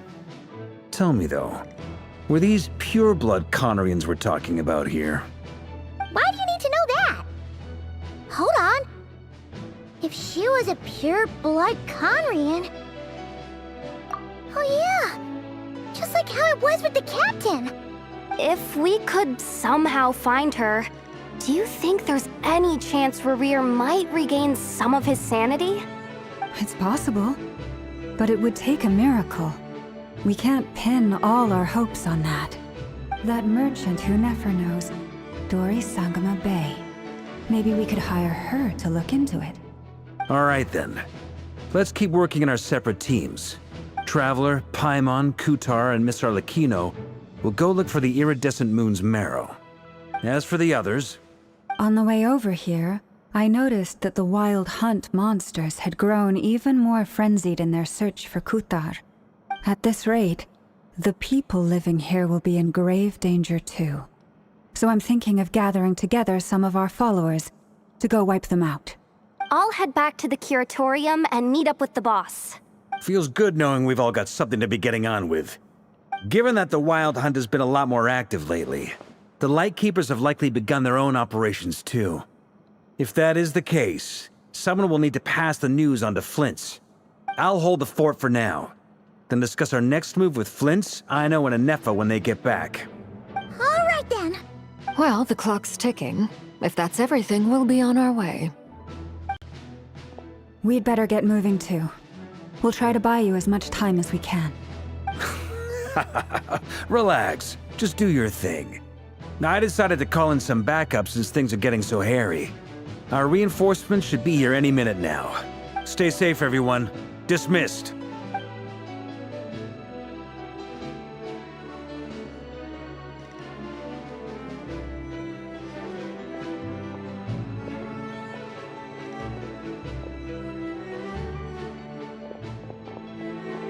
We're back. Did we get here a little early? Or a little late? A tad late. The others have already set off. To summarize, our resident moon goddess has found us a new ally, and Boss Nefer has uncovered some promising info. Everything going smoothly on your end? Not great. I don't know how long we can stall them for. The decoys are getting taken out way faster than we imagined. I'm gonna make some more later, but I need a timeout first. I'm so tired right now. Oh, right! Inefa, could you fill in Uncle Varka on what we just discussed with Flint's? Sure. Uncle Varka, you previously told us about how when you went to investigate a source of the Wild Hunt in Amsvartnir, you discovered that it was just a diversion. But according to Flint's intel, several outbreaks of the Wild Hunt had already occurred in Nodcry in the period leading up to that. That was before Rerear had regained his body, when he was far from regaining his full strength. In other words, in theory at least, he still lacked the means to act in two places at once. Flint's, with everything that's been happening, the Lightkeepers across Nodcry are rallying to fight back against the Wild Hunt. They're gonna need your help. I know, I'm sure you're capable of coming up with something far more effective than decoys. But for now, You should stay here and get some rest. And Effa and I will head back over to Amsfartnir to see if there's anything I missed. I told you Uncle Varka would say that, didn't I? A deal's a deal. Not a word about my snack intake for the next week. Database updated. Reliability of Aino's predictions increased. What does that mean? They were betting on how you'd respond after hearing their intel. It's the obvious choice, isn't it? That's hardly worth betting on. We already decided that Anefa should go investigate the situation over at Amsfartnir on her own. You might as well stay here and keep watch. Someone needs to hang back and oversee our strategy meetings. And besides, you still haven't fully recovered from ambushing Rerir. So I've ended up with the easiest assignment. Well, I appreciate it, everyone. See you when you get back. Here, this will serve as a good spot to cross over. Arlecchino, hold up a second.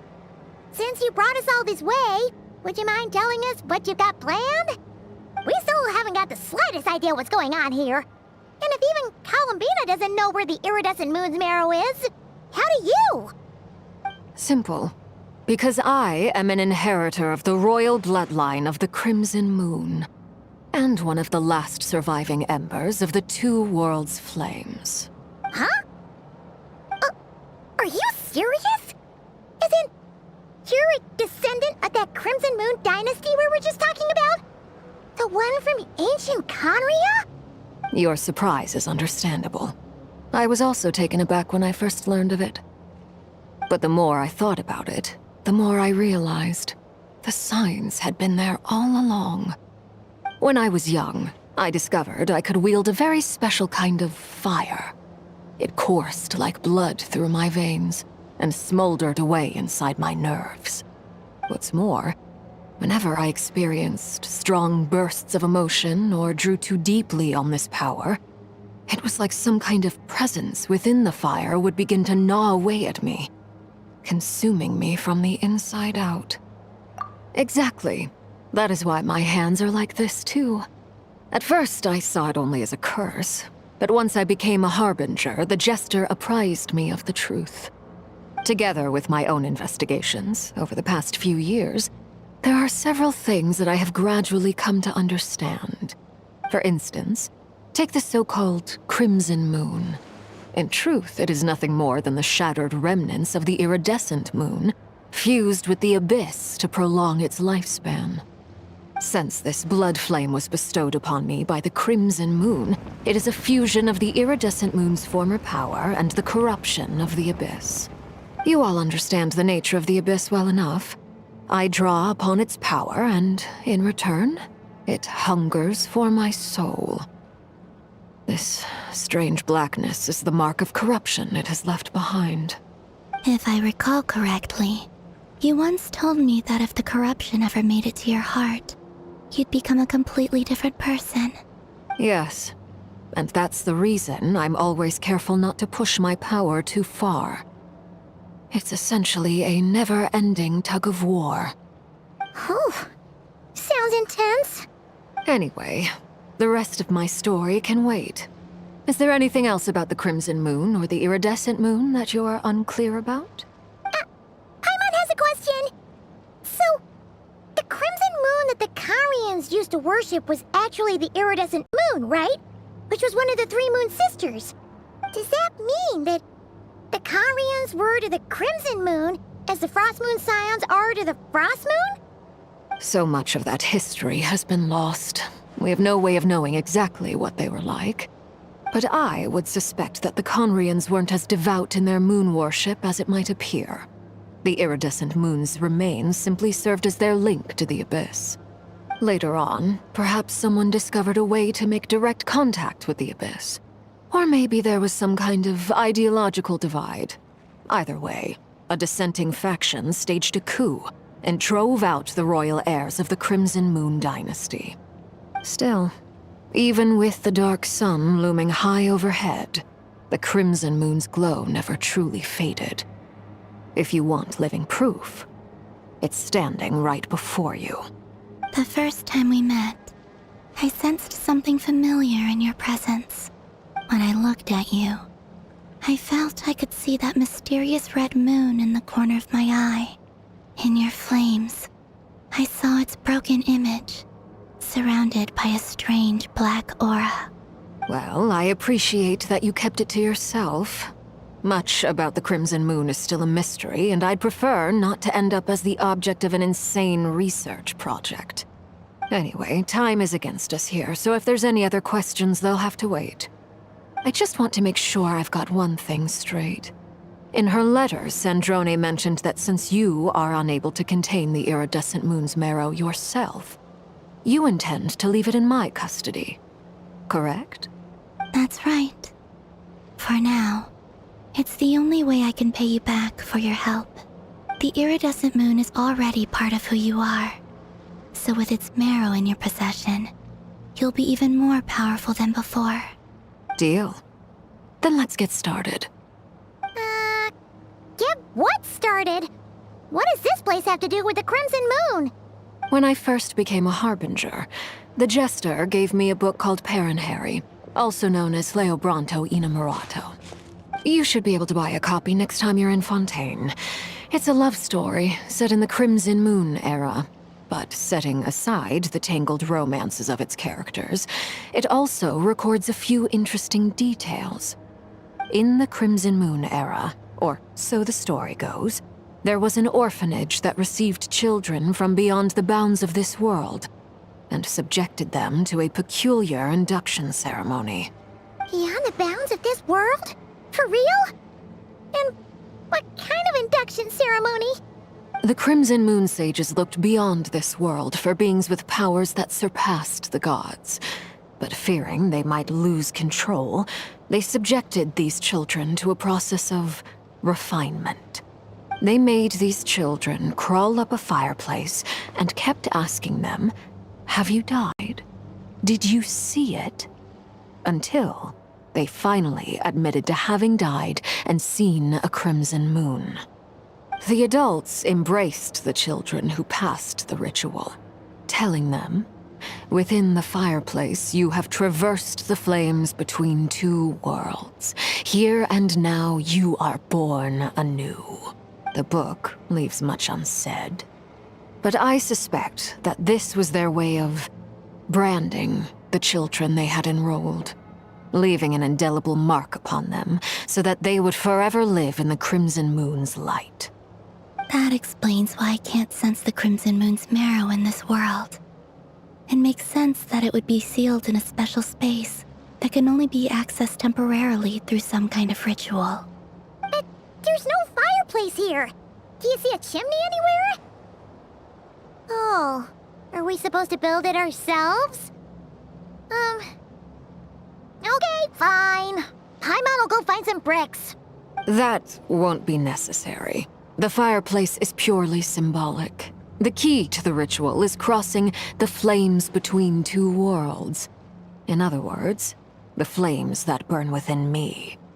Those burned away by such flames leave behind a kind of ghostly afterimage in the world.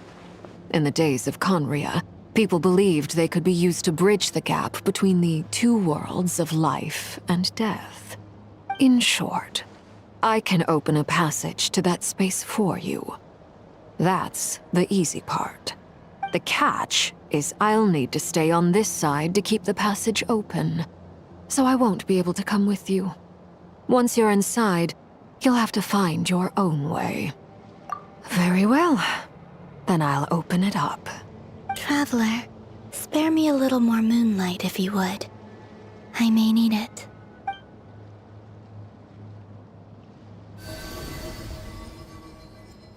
Thank you. I feel like I've recovered some of my strength now. It should be enough to move us across short distances and confront whatever dangers might await.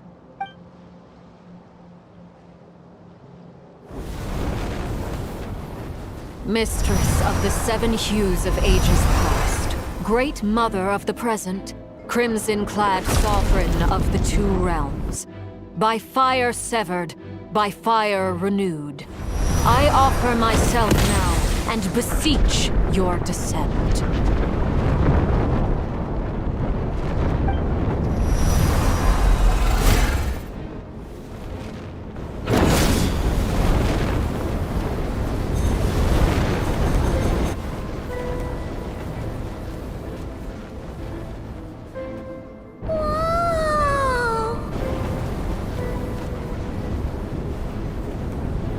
One word of advice. As you're crossing over, no matter what voices you hear, do not answer. Got it.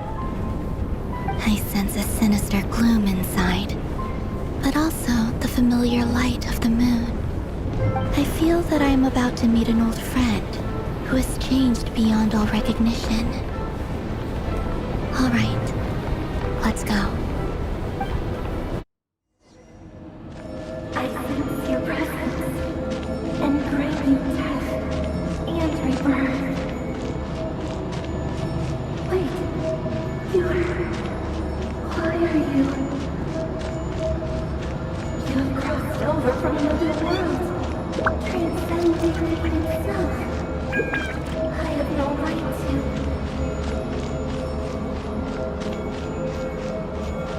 Bring it!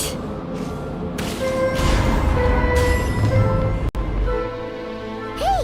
Look up at the sky! A red moon! This must be the spot, right? Is that the abyss? It's practically filled the entire place! What now? What a tragic sight. Fragments of your broken body, seized by the abyss, and hung up aloft like mummified remains.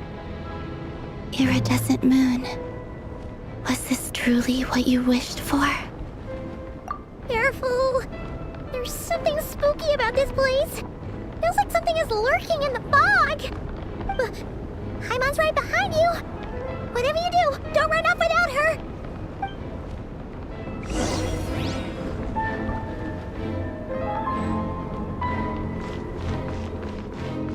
By the way, Columbina, didn't you tell us that the iridescent moon had shattered into pieces? The moon up there looks pretty whole to Paimon.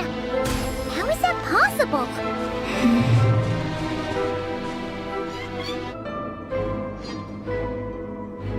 Huh? Huh? For real? That's way too high! There's no way we'll be able to reach it! No. I'm not sensing anything up there. It's coming from under the mountain. Let's see... Ah! There's some kind of weird shadow over the water! Wait, see that? Looks like a mechanism of some sort. Let's check it out! Hey, look at that! Now that the mechanism's running, the shadow in the water looks different. Do you think these mechanisms might be the key to unlocking the secret? Let's try to find more of them! Felindis, we'll leave the rest of the research in your hands. We'll be heading back now. I hope this isn't ruining date night. Ugh. Mind your own business. Just leave me some snacks on the table. Felindis? Is that Rere's girlfriend? How come we're hearing her voice here? Oh yeah! So, do you think she was studying this strange space all along? The abyss has made this space extremely unstable. Maybe that's why some of the things she said and did were preserved here. Like echoes. Or after images. Whenever I see this view, it takes me back to a poem from my childhood. Waning moon, oh lifeless damsel, weeping on the mountain crest. Mourning still in wistful tone, her fragile soul now laid to rest. For me, of all people, to be here investigating the mysteries of the Crimson Moon space. Is it a coincidence? Or something more? I see. So the moon marrow, or rather the power of the 3 moons, is the key to unlocking... If it really does exist, then maybe this madness can finally be put to an end.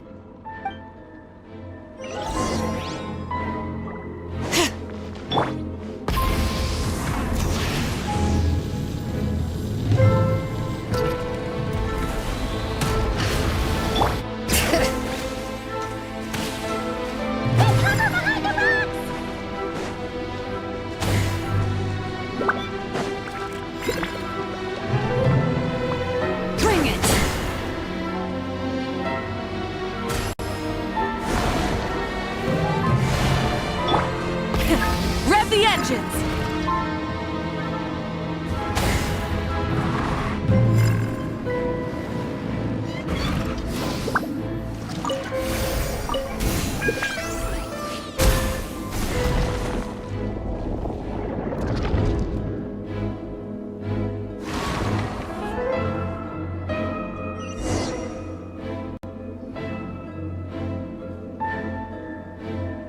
With the Abyss inhibitors in place, I should be able to access the chamber with the moon marrow.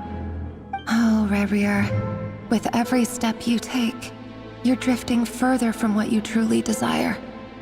But you're not the root of the problem.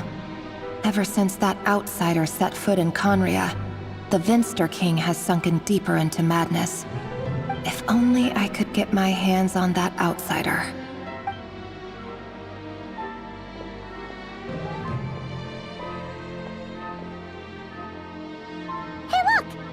Reflection is back to normal. Elendis' voice mentioned a chamber with the moon marrow. Do you think maybe it's hidden in the moon's reflection? It must be. For within it, I sense the fragile aura of a dying soul. Then there's no time to lose! Let's go!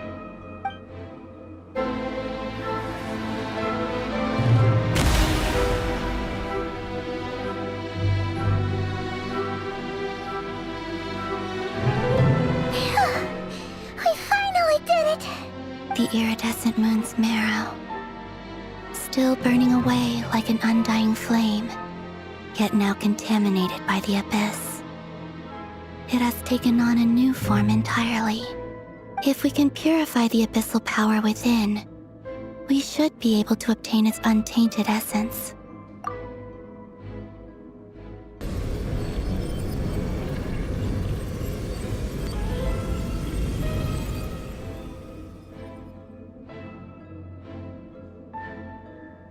It's so cold.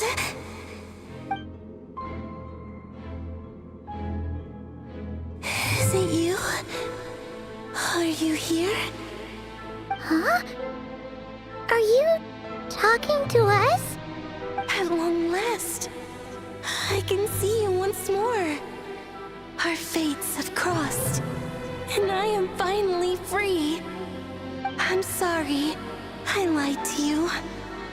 Even knowing what was to come, I still couldn't let go of the fear in my heart as death drew near. The moment the moon shattered, my body began to split apart piece by piece. Like I was being cut into pieces by 1,000 blunt blades. My thoughts scattered as the cold crept in. But I could not bear to fade away like that. Tell me, what was it that brought you to us all that time ago? If only I had possessed your courage, then I might have been spared this torment more painful than death. You look so puzzled. That's how I felt too when I first saw you. But trust me when I say that everything happens for a reason. Farewell, Hypo.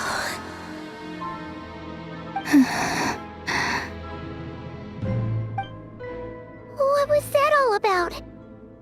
Was that the goddess of the iridescent moon? It sounded like she was speaking to a long-lost friend. But none of us have ever met her before, right? Perhaps. She took me for the goddess of the frost moon she once knew. For a fading soul like hers, our auras must be too similar to tell apart. But anyway, we've got the iridescent moon's marrow now. That should help you regain your strength, right? Alright, time to leave this place and meet back up with Arlecchino. Let's go!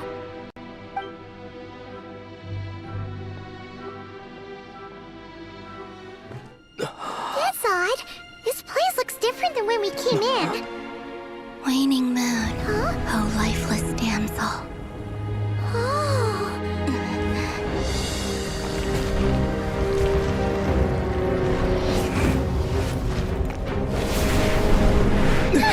Hurry! The place is collapsing! It wants to trap us here. Who's it? The Abyss? Now we've taken the moon marrow. All that's left here is a dark will. It will show us no mercy.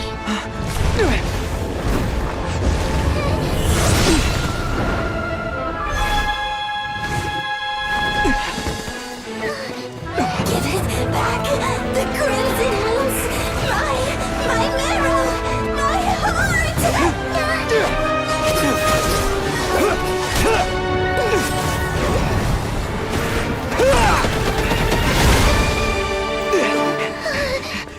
Finally! Huh? Oh no! The exit's blocked! They're back! Now what do we do? This is where you fall. Witness my rise. Hey, What are you waiting for?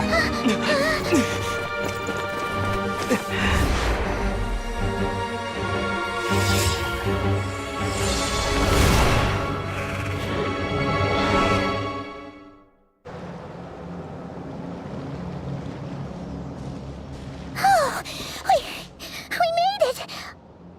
Was that you, Arlecchino? Did you save us? Wait, your hands! They're... Oh, this? Don't worry. It's a small price to pay. The Abyss wanted to trap you inside, and I defied its will by bringing you out. No wonder it's a little angry. No. I have paid the price, albeit a small one, and it cannot be undone. My hands have already fused with the Abyss. Purification would simply destroy whatever's left of them. But surely... Oh, we're so sorry, Arlecchino. Paimon can't believe you'd make a sacrifice like this for us. As much as I'd like to call it a favor, the truth is I was simply holding up my end of the deal. Well, Columbina. Yes, you did your part. And as promised, I will leave the iridescent moon's marrow in your care. From this day forth, may the two worlds' flames burn ever more brightly.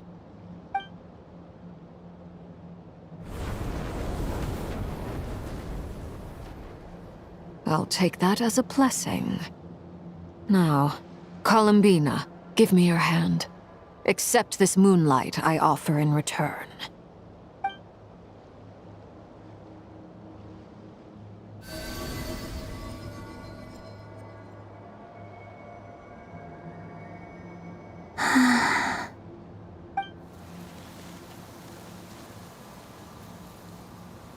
Feeling stronger? Hey, Columbina, are you okay? I'm fine. Our powers are a little at odds, that's all. By the Frost Moon's authority alone, wielding the power of the other moons was always going to be a stretch. Still, I think it's fair to say that your strength has returned, at least to the level it was at as Third Harbinger. It's still not enough. There's no way I can hope to challenge Rayrir like this. Just one more ray of moonlight, if you would. It's okay. I can take it.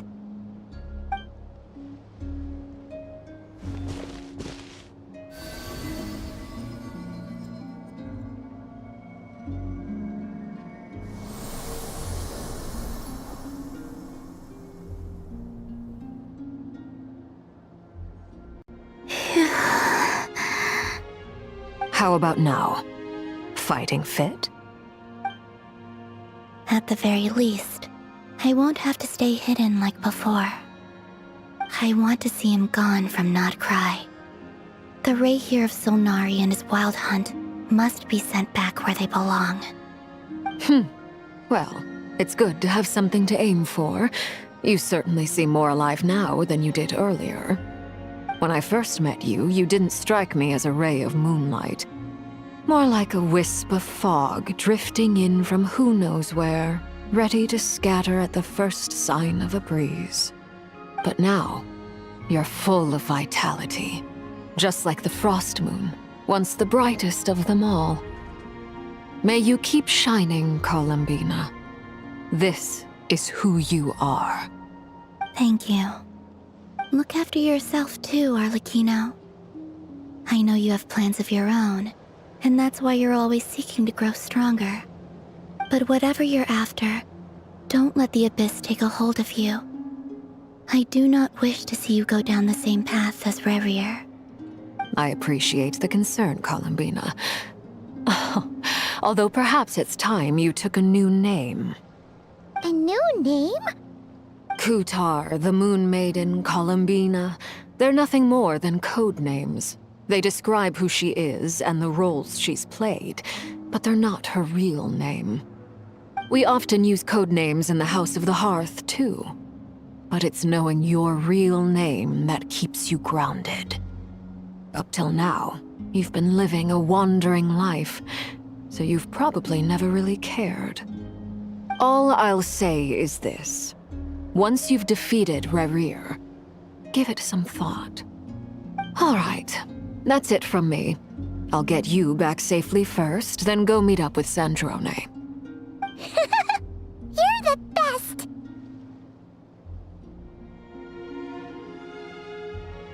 I appreciate the gesture. It speaks to your good character. Anyway, let's get going.